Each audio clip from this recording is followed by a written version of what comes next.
This question is asked almost weekly on Superduty related groups on Facebook.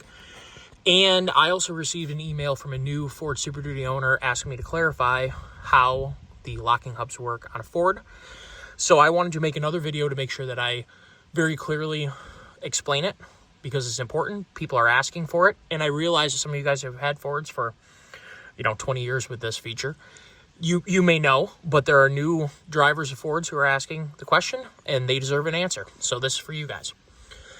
So Ford gives us a manual locking hub as a backup to the vacuum locking function that the hub has as well. The arrow right here is pointing to the left. So if we turn it all the way to the left, see that arrow right there pointing at this line in the hub? We are in auto function. That is what you would be in as a normal procedure. It is unlocked right now, and it will only lock when vacuum is applied to it via the vacuum system that is on the truck. So let's just say you are, or in normal situations, your truck would always be both hubs pointing at auto. Let's just say a hub failed to lock. You would get out of the truck and you'd turn both of them potentially if you needed to get out of trouble. If you don't have four-wheel drive, just turn both of them to lock. What you've done there is you've manually connected the splines on the axle shaft, which are inside of here, to the outer splines on the hub, and they're manually connected now. So the spline of the axle is now splined to the hub, and now the whole hub will turn. It'll make the tire turn. If one hub does not work, the truck is not able to use four-wheel drive. In other words, because you don't have a locker, the truck is in two-wheel drive still. Even if the transfer case is sending power to the front axle, if one hub isn't locked in and you have an open differential, you still have only rear-wheel drive or two-wheel drive. So, this truck and no Fords have been made with a factory front locker. The Tremor has a limited slip front differential, which is not going to help the situation. Someone could add a locking differential aftermarket. Some people have put Detroit lockers in the front. They've put ARB air lockers. They've put Grizzly lockers. They've put Eaton e-lockers. Those are all aftermarket locker functions. And by locker, I'm talking about the differential locker. The differential locker goes into the axle. These locking hubs do not interface at all with the differential that is inside of the axle housing underneath of the truck. All these do is lock the axle shaft to the splines that make up the hub. We'll go ahead and put this back to auto. Situations where you may want to put this into lock, even when your system is working. Now, sometimes if there's a vacuum leak or low vacuum, or this hub here is reliant upon seals and the interface with those seals, both with the hub unit and also the spindle assembly where the bearing goes, those seals all dictate whether or not you're able to hold vacuum inside of the hub. If you can't hold vacuum, or it takes a long time to build vacuum, the hub will be either won't engage if it can't build vacuum, or slow to engage. If it is slow to build vacuum, it will be slow to engage. If you have a situation like that, you can go ahead. So you're coming down a trail, right? And your hubs are a little bit, some might call them sticky, or other, just slow to engage in general. If let's say you have a cabin and you have a 2-track that you take to get to your cabin, and you don't really need four-wheel drive, but if you did, you really want it so you don't slide into a tree, get out of your truck and lock both of them into lock, both sides. When you do that, you have locked the spline of the axle shaft to the hub. The axle will be turning. The left and the right side axle shafts will be turning. The differential will be turning. The pinion will be turning. And the front drive shaft will be turning. But the transfer case is not in four-wheel drive, so you're not sending any power to the transfer case. So the front axle can still operate independently of the rear axle until you put the truck into four-wheel drive. What that'll help you do is the truck turns tighter in two-wheel drive. If you don't need to have four-wheel drive, you don't need to be in four-wheel drive. But if you have slow to actuate hubs, or if they're broken, you're going to want to engage these first. Because the last thing you want to do is be stuck and then either have to get out of the truck and dig down in the mud or the sand or whatever and lock your hubs. And let's just say they were functioning properly, but you're already stuck. It can cause them to get damaged if you're spinning, spinning your rear tires, you're spinning your axle shaft, and these are trying to engage. And sometimes they won't go in at all unless you can get the tire to rock a little bit back and forth. And that helps line up everything going on in here. And that problem gets exacerbated if you have a weak vacuum signal or bad seals in here. It's just a bad situation all around. So if you see or you know that you're going to have an impending issue coming up, say you're driving in a snowstorm and you need to keep cranking on the highway or whatever, go ahead and pre-lock your hubs in. That way you can drive in two-wheel drive in a snowstorm. You don't have any four-wheel drive fighting you when you're turning. But you at a moment's notice can turn your dial on your truck or move if it's an older truck that has a manual transfer case selector, you can throw the transfer case into four-wheel drive and you will immediately have four-wheel drive. The delay is basically never the transfer case. On these, the delay is always the hub locking. Basically always it's the delay of either weak vacuum signal or just getting these splines to line up. All that stuff to all line up in there. So if you can get these things manually locked in, it'll save you a lot of grief. In normal operation, if these are working properly, you can simply drive around in auto. If you plan ahead and you put your truck in four-wheel drive before you get stuck, you'll have no problem getting the hubs to lock if they're in proper condition. They're not leaking. You don't have a vacuum problem, and you don't have anything damaged in here. Now, you can physically strip the splines inside of here, and you can strip the spline right off the axle shaft.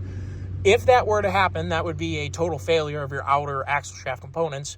This is not going to do you any good because you can strip off the interior. That is extremely unlikely to happen, especially under normal use of somebody not doing pretty severe rock crawling and things like that. People do upgrade these hub locks when they're doing pretty aggressive off-roading. Not only do people get away from the vacuum system because it can be delayed in engaging, especially when you really need to have it. So a lot of times the vehicle is if you're swapping Super Duty axles into something or whatever, someone will put in either full-time hubs or they will put in manual-only actuating hubs. If you have a manual-only actuating hub, it'll either be off, so it won't say lock, it won't say auto, it'll say off and lock. So you will either have it unlocked or it'll be locked. There won't be any in between. So on the factory Ford setup, it's auto and lock. Now, going back to one previous discussion here, and I want to really quickly emphasize, a lot of old school rumors or whatever, for some reason, and thankfully a lot of this has been squashed with time, people have realized that this isn't true.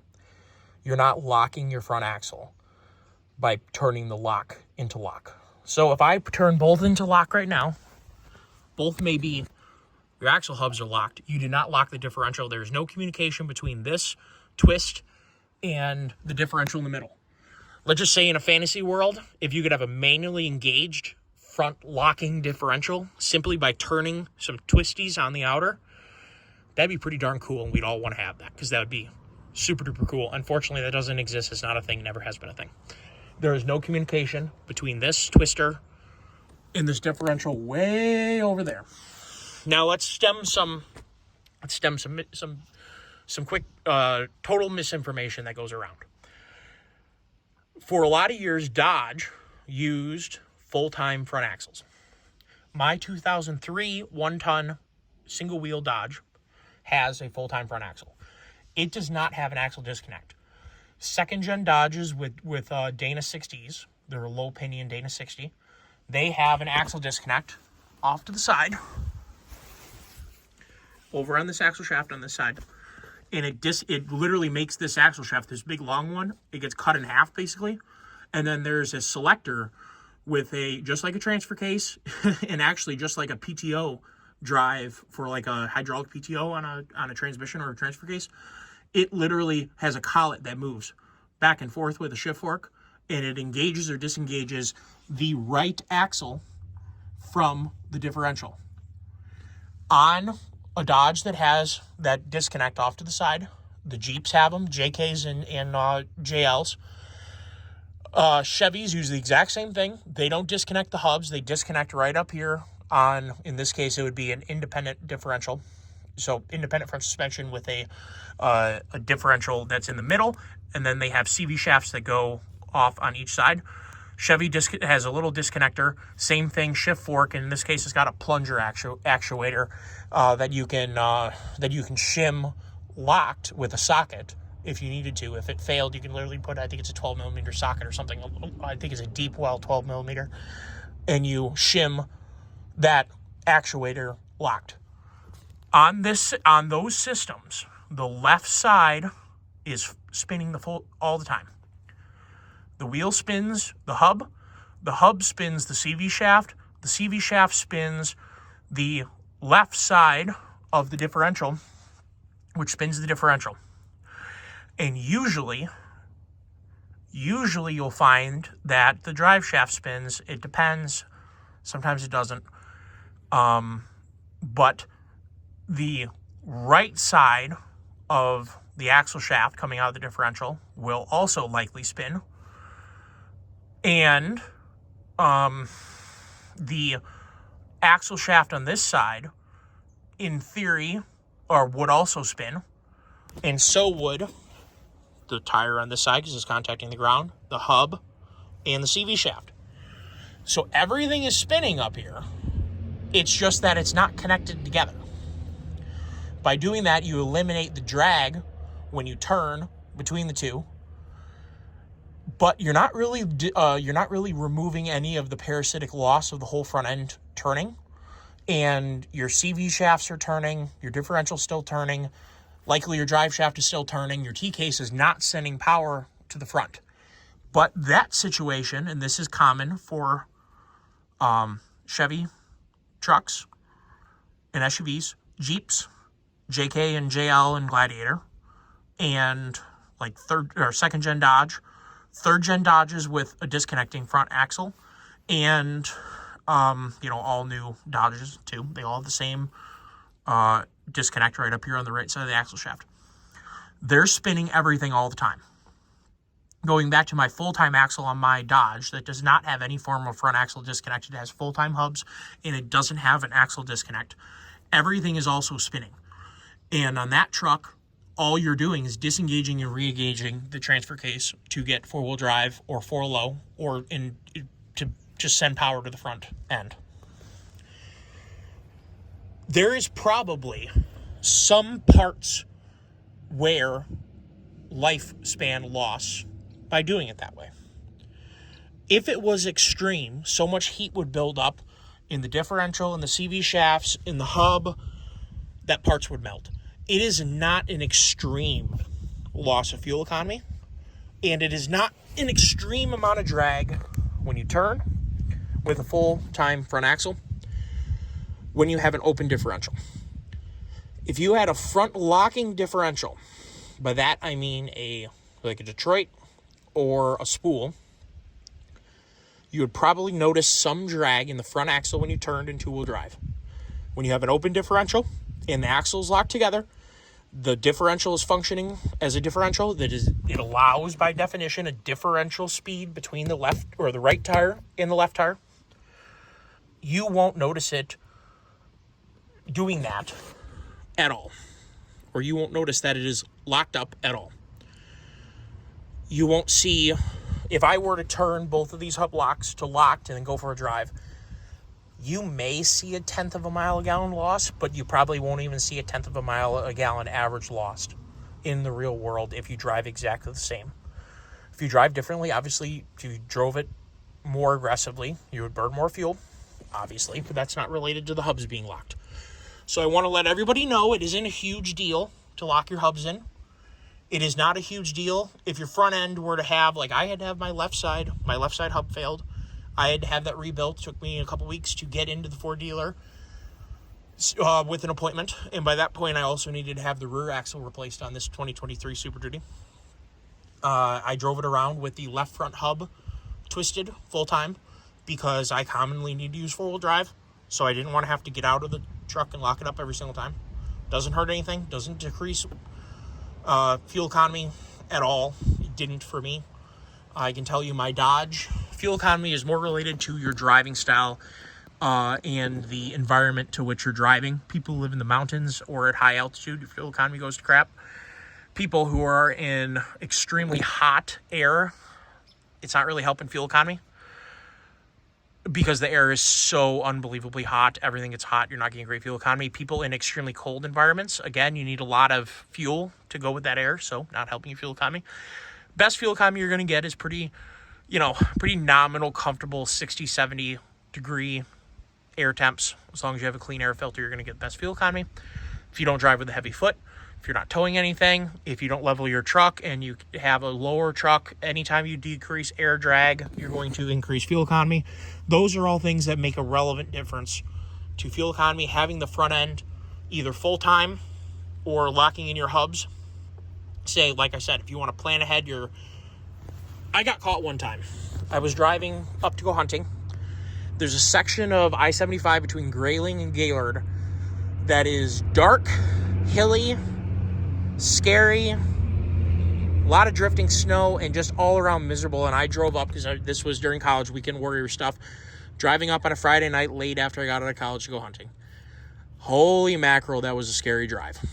And you're darn tooting, I left the hubs locked in on my excursion because I wanted to be able to flip the transfer case into four-wheel drive at a moment's notice to get myself out of trouble. Because there would be, you just come across a 2-foot deep drift or more, just cross the highway.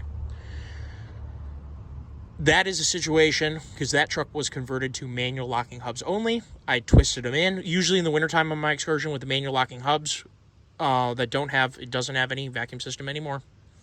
I would twist them in over the wintertime. They'd stay in the entire wintertime, and they'd come back out in the spring.